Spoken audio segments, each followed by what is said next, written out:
नमस्कार। इलेक्ट्रोहोम्योपैथी के इस विशेष एपिसोड में आपका प्यारा दोस्त डॉक्टर अनिल श्रीवास्तव बस्ती से आपके लिए हाजिर है।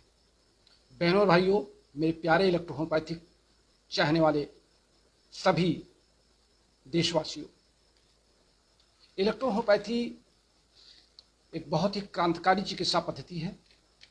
हालांकि अभी ये पूरे देश में प्रचलित नहीं हो पाई है। पूरे देश का तात्पर्य हमारा है ग्रामीण क्षेत्रों से। शहर में आमतौर से लगभग इलेक्ट्रोहोम्योपैथी के चिकित्सक दिखने लगे हैं और प्रैक्टिस भी कर रहे हैं। और जहाँ तक मुझे इस बात को कहने में फ़ख्र होता है, इलेक्ट्रोहोम्योपैथी के प्रचार प्रसार के दृष्टिकोण से ये गर्व की बात है कि कम से कम इलेक्ट्रोहोम्योपैथी की पुस्तक जो मेरे द्वारा लिखी गई है वो देश के हर राज्य के हर जिले में पहुँच चुकी है। और वो पहुंची इसीलिए है कि लोगों का इलेक्ट्रोहोम्योपैथी में काम करने का मन बन गया है। और जो हमारे साथी भूले बिसरे थे वो वापस इलेक्ट्रोहोम्योपैथी के पैड पर आ चुके हैं। इलेक्ट्रोहोम्योपैथी की ट्रेन चल चुकी है। आमतौर से इलेक्ट्रोहोम्योपैथी में रोगी बढ़ते जा रहे हैं। इलेक्ट्रोहोम्योपैथी की प्रति रोगियों का झुकाव बढ़ता जा रहा है। Number of patient, number of doctors electrohomeopathy के निकल के आ रहे हैं। उसका कारण कुछ भी हो, लेकिन एक सवाल उन तमाम साथियों के लिए, अभी आपको याद होगा कि कल की एक पोस्ट आई थी इलेक्ट्रोहोम्यो न्यूज़ की, जिसमें डॉक्टर वी कुमार जी ने अपने संपादकीय में लिखा था कि अनेक लोग मानता की लाइन में खड़े हैं और वो स्वयं लोग इलेक्ट्रोहोम्योपैथी में कभी प्रैक्टिस नहीं किए हैं। ये डॉक्टर वी कुमार जी की संपादकीय टिप्पणी है जो इलेक्ट्रोहोम्यो न्यूज़ में छपी। उसके पहले इलेक्ट्रोहोम्यो गजट में डॉक्टर इदीसी की टिप्पणी थी कि अब समय आ रहा है कि हमको इलेक्ट्रोहोम्योपैथी की लड़ाई के लिए सजग हो जाना चाहिए और अब आर या पार की बातें आईडीसी कमेटी की तरफ से हो रही हैं। ये दो बातें दोनों समाचार पत्रों ने अपने अपने स्तर से निकाला और मेरी भी एक पोस्ट आप सबके पास गई कि इलेक्ट्रोहोम्योपैथी की मान्यता में कौन लोग बाधक हैं। उसको भी आप सब ने बहुत लाइक किया। उसी के साथ अभी एक संस्था है, उसका नाम लेना ठीक नहीं है, उस संस्था ने अपने 3-4 इंटरव्यू लगातार और 3-4 वीडियो लगातार डाले कि इलेक्ट्रोहोम्योपैथी की मान्यता के लिए कौन सजग है, कैसे सजग है, क्या है, और तमाम प्रश्नोत्तरी डाल रहे थे। और स्वास्थ्य मंत्रालय के सामने बड़ी बड़ी फोटो में 3-3, 4-4 बार उसको पोस्ट कर रहे थे। चलिए, आप सबको इलेक्ट्रोहोम्योपैथी की मान्यता के लिए आप सब कगार पे खड़े हैं, आप सबको बधाई। जहाँ तक अब हमारे उन साथियों का आता पता नहीं चलता जो ये कहते थे कि डॉक्टर अनिल श्रीवास्तव मरीज नहीं देखते। मैं मरीजों की फ़ोटो तो नहीं भेजता, लेकिन आजकल मैंने भी एक ही रोग पर काम करना शुरू किया है और वो रोग है कैंसर। कैंसर पर मेरे पास रोगियों की संख्या लगातार बढ़ रही है और अगर उनको लाभ ना होता तो शायद जौनपुर, मऊ, गाजीपुर, बलिया, लुधियाना, जोधपुर से चल के लोग हमारे हरैया और बस्ती की क्लिनिक पर ना पहुंचते। फोटो खींच करके डालना कि ये मरीज यहाँ से आया और मैं इसको दवा दे रहा हूँ, ये तो एक अजीब बात है। हाँ, अगर कुछ लोग ऐसे इच्छुक हों कि शायद डॉक्टर अनिल श्रीवास्तव हवा में तीर मार रहे हैं, तो मैं रोगियों का नंबर दे सकता हूँ, फ़ोन नंबर दे सकता हूँ। वो लोग उन रोगियों से फ़ोन कॉल करके पूछें, सिर्फ इतना पूछें कि आप डॉक्टर अनिल श्रीवास्तव को किस रूप में जानते हैं। फिर रोगी स्वयं बताएगा कि मैं इस रोग से पीड़ित हूँ और मैंने उनसे संपर्क किया है, मैंने उनसे दवा लिया है, मुझे कितना लाभ हो रहा है। इसमें कुछ बखानबाजी करने की या प्रमाण देने की जरूरत नहीं है। सिर्फ अगर कोई व्यक्ति संदेह के घेरे में मुझे लेता है तो सिर्फ उस रोगी उस नंबर पे इतने कॉल करे कि आप डॉक्टर अनिल श्रीवास्तव को किस रूप में जानते हैं। और मैं विभिन्न शहरों के नंबर दूंगा। ऐसा नहीं कि मैंने किसी एक शहर को चुना हो या किसी एक गाँव को चुना हो और 2-4 लोगों को बता दिया हो कि अगर आपके पास फोन आए तो आप इस तरह जवाब दें। मैं आपको उन शहरों के नाम बता देता हूँ कि ये किस शहर का रोगी है। और आपको बता दूँ, देश के एक बहुत बड़े इलेक्ट्रोहोम्योपैथिक कैंसर इंस्टीट्यूट में रोगियों को ठीक करने का जो दावा हो रहा है, उस कैंसर इंस्टीट्यूट से लौटे हुए रोगी भी मेरे पास हैं और उनको मैंने उस कैंसर इंस्टीट्यूट से बेहतर लाभ दिया है। मैं ये तो दावा नहीं करता कि मैं कैंसर के रोगी को ठीक करता हूँ। मैं ये तो दावा नहीं करता कि 4th स्टेज का रोगी आकर के हमारे इलेक्ट्रोहोम्योपैथी में बिल्कुल ठीक हो जाएगा। लेकिन मैं ये आश्वासन जरूर देता हूँ कि जिस कंडीशन में रोगी मेरे कॉन्टेक्ट में आता है, उसकी कंडीशन उससे बेहतर करने का प्रयास इलेक्ट्रोहोम्योपैथी की मूल औषधियों से, कोई पेटेंट नहीं, किसी प्रकार का कोई ऑइंटमेंट नहीं, इसी ओरिजिनल मेडिसिन से ड्रेसिंग मटेरियल भी बनाता हूं, रोगी को ड्रेसिंग करने का भी दवा देता हूं, रोगी को पीने की भी दवा देता हूं और डिस्टिल वाटर में ही दवा देता हूं। और मेरे पास कोई पेटेंट या कोई ऑइंटमेंट नहीं है जो मैं उसके दर्द पे या घाव पे लगाने के लिए या मलहम लगाने के लिए देता हूं। तो इलेक्ट्रोहोम्योपैथी के अंदर जब आप प्रवेश करेंगे, इलेक्ट्रोहोम्योपैथी को विज्ञान की दृष्टिकोण से गंभीरतापूर्वक सिस्टमवार अंगवार अगर मेडिसिन का चुनाव आप करेंगे, डोज सही आप देंगे, तो इलेक्ट्रोहोम्योपैथी में ऐसा कोई भी रोग नहीं है जिस पर आप बेहतर परिणाम न दे सकें। अगर आप ठीक नहीं कर सकते हैं, मान लिया कि आपके पास एक ही रोग के 10 रोगी आते हैं और आपके उसमें से 3 रोगी ठीक हो जाते हैं, आप 5 नहीं ठीक होते हैं, तो हताश होने की जरूरत नहीं है। आपने बेहतर परिणाम देखा है, क्योंकि आपने 3 रोगियों पर अगर सफलता पाई है तो 5 रोगी आपके कहीं ना कहीं 80%, 70%, 60% से एबव गए होंगे। तो इस नाते इलेक्ट्रोहोम्योपैथी में ना तो रातों रात आप करोड़पति लखपति बनने का सपना देखें, ना बहुत बड़े बड़े नर्सिंग होम चलाने का सपना देखें। इलेक्ट्रोहोम्योपैथी में सेवा भाव से अधिकतम 100 से 125 रुपये या 150 रुपये प्रतिदिन की दवा रोगी आराम से दे सकता है और आपकी दवाओं का खर्च भी निकल आएगा, आपकी शीशी बोतल की लागत भी निकल आएगी और इलेक्ट्रोहोम्योपैथी का प्रचार प्रसार भी हो जाएगा। आज का ये क्लास हमारे रूपेंद्र ठाकुर जी ने स्किल सेल डिजीज पर चर्चा करने की मांग की थी। उसके पहले प्रदीप सोनी जी ने इरिटेबल बाउल सिंड्रोम पर चर्चा करने की मांग की थी, जिसका जवाब मैं दे चुका था। लेकिन और हमारे कई साथियों ने ये लिखा था कि उनके नंबर हम व्हाट्सएप ग्रुप में जोड़ नहीं पा रहे हैं। दरअसल जो नए व्हाट्सएप ग्रुप मेरा बना है इलेक्ट्रोहोम्योपैथिक समाज सेवी, उसमें 512 अधिकतम सदस्य आ सकते हैं और 512 हमारे सदस्य फुल हो गए हैं। अभी मैं उसको सर्च कर रहा हूं कि अगर कुछ लोग अनावश्यक जुड़ गए हैं जिनकी कोई वैल्यू हमारे इस ग्रुप में नहीं है, तो मैं उनको हटा भी रहा हूं, रिमूव भी कर रहा हूं। ग्रुप कभी खोलता हूं, कभी बंद करता हूं, क्योंकि आप लोगों के बातों को सुन करके। लेकिन फिर मेरी आपसे एक रिक्वेस्ट है, अनुरोध है कि आप रोगी को मुर्गा समझ के तड़पाइए नहीं। आपके बस में अगर वास्तव में दवा देने की क्षमता है, आप फार्मूला सेट कर पाते हैं, तो दवा सेट करिए। आप भले हमसे सलाह न लें, मैं मानता हूं कि आप मुझसे सलाह लेने में कतराते हैं या आपको सीनियर जूनियर की बात दिमाग में आती है या डॉक्टर के सामने आप ये फील करते हो कि मैं कैसे रोगी के सामने दूसरे से कंसल्ट करूं। हालांकि केवल इलेक्ट्रोहोम्योपैथी में ये बात है, अन्य चिकित्सा पद्धतियों में रोगी के सामने ही लैपटॉप पे लोग अपने सीनियर डॉक्टर से कंसल्ट करते हैं और रोगी भी देखता है कि सीनियर डॉक्टर से कंसल्ट हो रहा है और वहां से जो दवाएं निकल के आती वही अपने रोगी को खाने के लिए देते हैं और इसमें उन दोनों डॉक्टरों की गरिमा बढ़ती है। पेशेंट को भी महसूस होता कि हमारे डॉक्टर साहब ने अपने किसी सीनियर से मेरी बात कराई। लेकिन हमारे यहाँ इलेक्ट्रोहोम्योपैथी में मैंने देखा, हमारे 3-4 रोगी, मैं नाम लेकर के बता सकता हूँ कि डॉक्टर एक शाह हैं सहरसा बिहार के, मैंने उनके पास एक पेशेंट रेफर किया और पेशेंट रिक्वेस्ट करता रह गया कि आप डॉक्टर श्रीवास्तव जी से बात कर लीजिए। उन्होंने कहा कि बात करने की क्या जरूरत है, मैं दवा दे रहा हूं, आप ले जाइए, फायदा होगा तो ठीक है, नहीं फायदा होगा तो बताइए, अगली बार फिर कुछ संशोधन करेंगे। बाद में मैंने मजबूरन उनको जब फोन मिलाया 3 दिन बाद कि आपने मुझसे कॉल नहीं किया, मैंने आपको एक रोगी रेफर किया था, तो वो झेपते हुए बोले सर रोगी को दवा दे दिया है, अगर फायदा नहीं होगा तो फिर मैं आपसे सलाह ले लूंगा।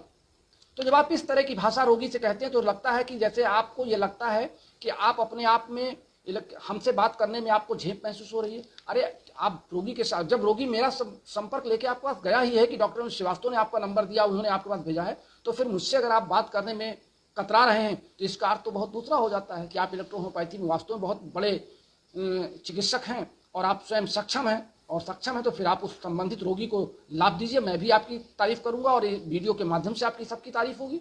देश के सभी चिकित्सक साथियों से मेरा अनुरोध है कि अगर रोगी मेरे द्वारा आपके पास रेफर किया जाता है तो पूरे मनोयोग के साथ उसकी चिकित्सा करें और उसके रोग को समझें। अगर समझ में नहीं आता है तो आप मुझसे संपर्क करें।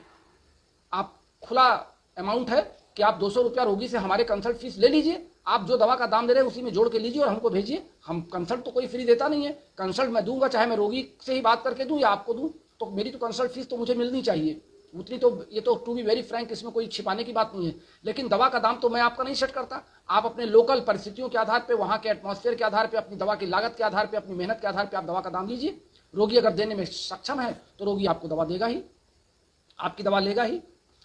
अब आज के इन सारे सवालों के जवाब के बाद एक बहुत महत्वपूर्ण प्रश्न है डॉक्टर रामकृष्ण पटेल जी का। रामकृष्ण पटेल जी ने कहा है कि वो स्वयं पाइल्स के रोगी हैं और कह रहे हैं कि पिछले 10 वर्ष से मैं इसका रोगी हूं और मैंने तरह तरह की फार्मूले और तरह तरह की दवाओं को चेंज करके देखा और मुझे लाभ नहीं मिल रहा है। और उन्होंने आगे ये भी लिख दिया कि जब मैं इलेक्ट्रोहोम्योपैथी का चिकित्सक होकर के अपनी सेवा नहीं कर पा रहा हूं तो मैं कैसे आश्वस्त हूं कि इलेक्ट्रोहोम्योपैथी से रोगी ठीक होते हैं। रामकृष्ण पटेल जी पहली बात तो आप ये समझें कि आप स्वयं रोगी हैं और गंभीर रोगी हैं पिछले 10 वर्ष से। तो इलेक्ट्रोहोम्योपैथी में अगर आपने अपने ऊपर ही प्रयोग करना शुरू किया है तो ये गलत धारणा है। आपको इलेक्ट्रोहोम्योपैथी में अपने किसी दूसरे समकक्षी चिकित्सक से इलेक्ट्रोहोम्योपैथी की चिकित्सा लेना चाहिए, और कभी भी उस डॉक्टर से ये नहीं पूछना चाहिए कि आप हमको कौन कौन सी दवाएं दे रहे हैं। आमतौर से होता क्या है कि आजकल गूगल पे का ज़माना चल गया है, तो जब कोई किसी एलोपैथिक डॉक्टर के पास जाता है और जब डॉक्टर 4-5 दवाएं लिख देता है तो डॉक्टर तो उनको बताता नहीं कि मैंने क्या क्या दवाएं दिया। तो जो बहुत दिमागी रोगी होते हैं या बहुत जिनको कह सकते हैं कि क्लीवर या चालू रोगी होते हैं, वो डॉक्टर को भी पढ़ने लगते हैं और गूगल पे सर्च करते हैं दवा किस किस काम आती है, फिर कै बजे खाई जाती है, इसका क्या साइड रिएक्शन है। और अगर उनके दिमाग में आ गया कि इसका साइड रिएक्शन तो बड़ा गड़बड़ लिखा हुआ है, तो साइड रिएक्शन अगर इसका बहुत गड़बड़ लिखा है या साइड इफेक्ट इसका बहुत गड़बड़ लग रहा, तो वो दवा खाने में एक आध दिन अवॉइड कर जाते हैं।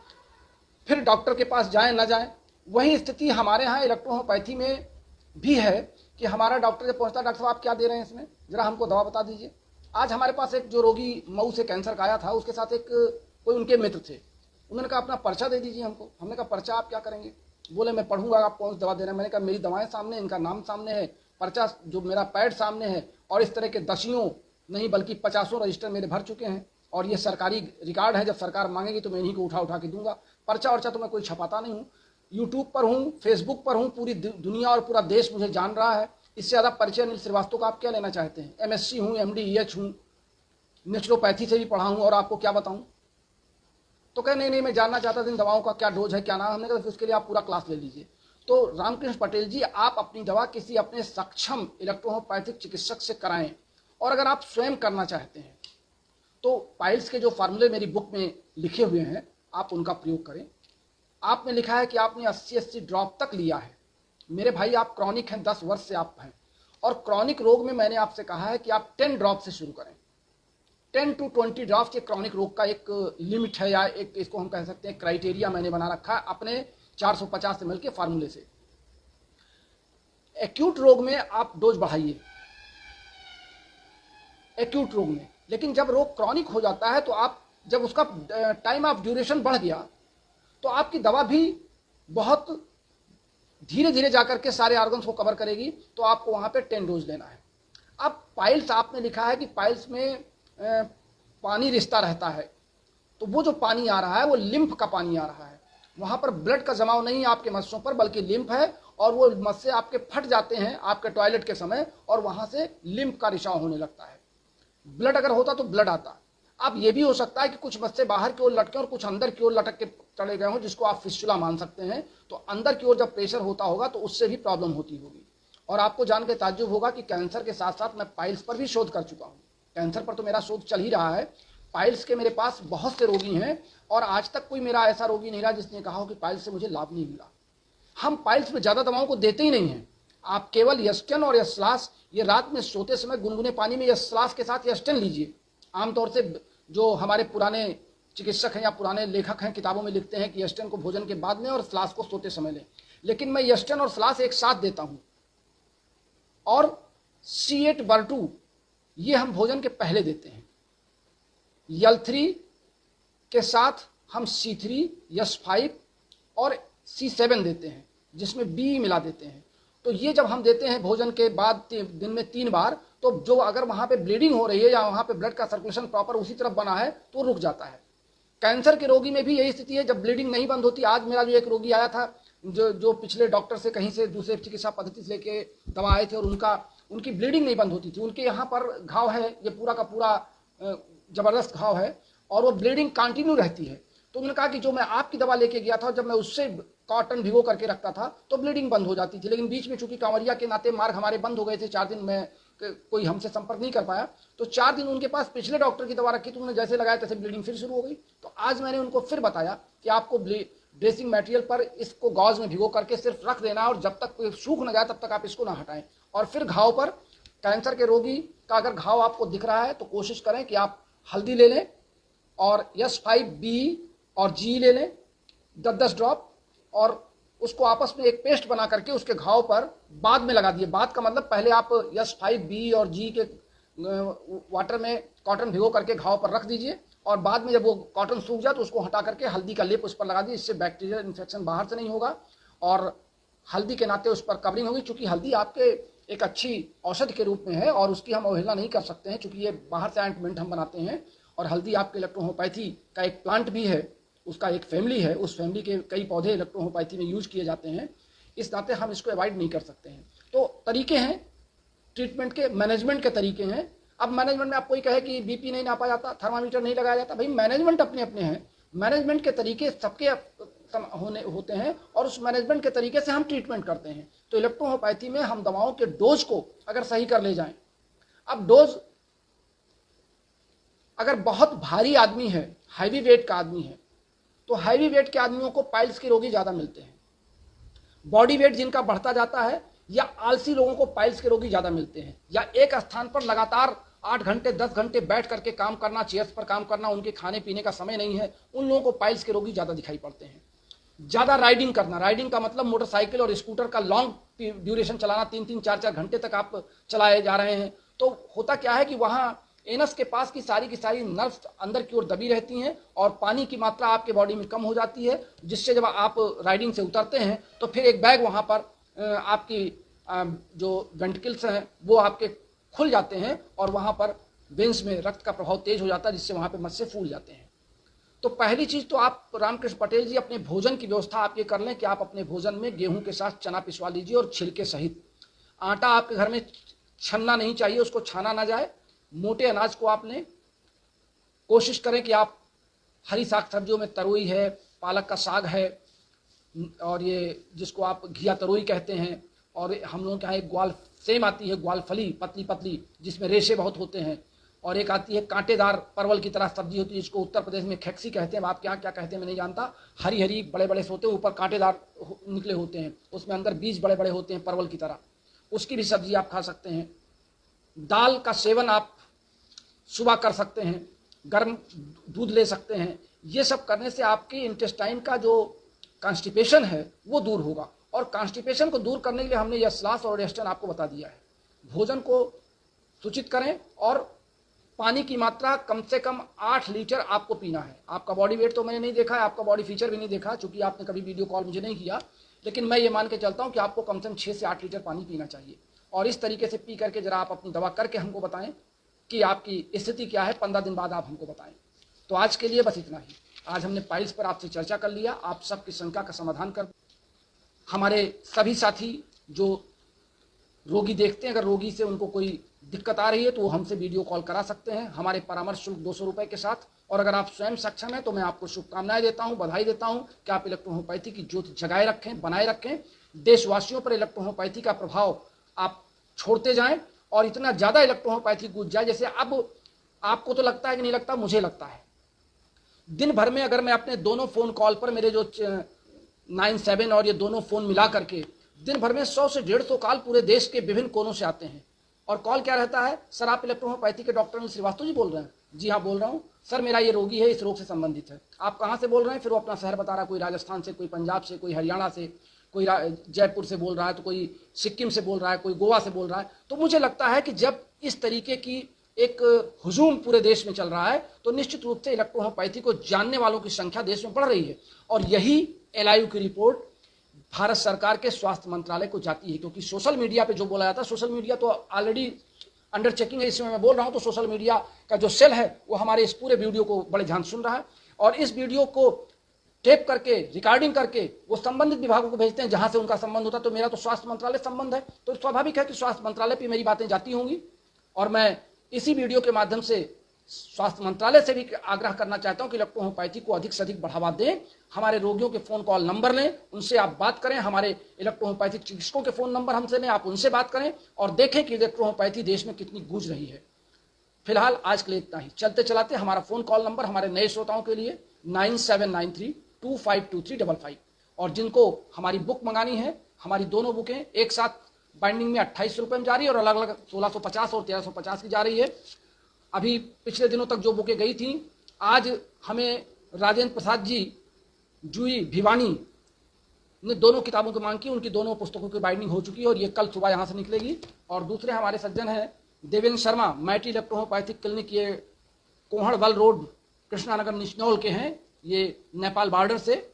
ये दोनों पुस्तकें कल सुबह निकल जाएंगी। इन बुकों को मंगाने के लिए हमारा फोन पे नंबर है 9450563748। हमारा पेटीएम नंबर है 7905882569 पर। आप इन पर अपने पेमेंट भेज करके अपना एड्रेस और पिन कोड नंबर सेंड करें। हम आपकी बुक आपके बैठे आपके घर पर भेज देंगे। आज के लिए बस इतना ही, फिर मिलते हैं। तब तक के लिए अपने प्यारे दोस्त डॉक्टर श्रीवास्तव को बस्ती से इजाजत दीजिए। नमस्कार।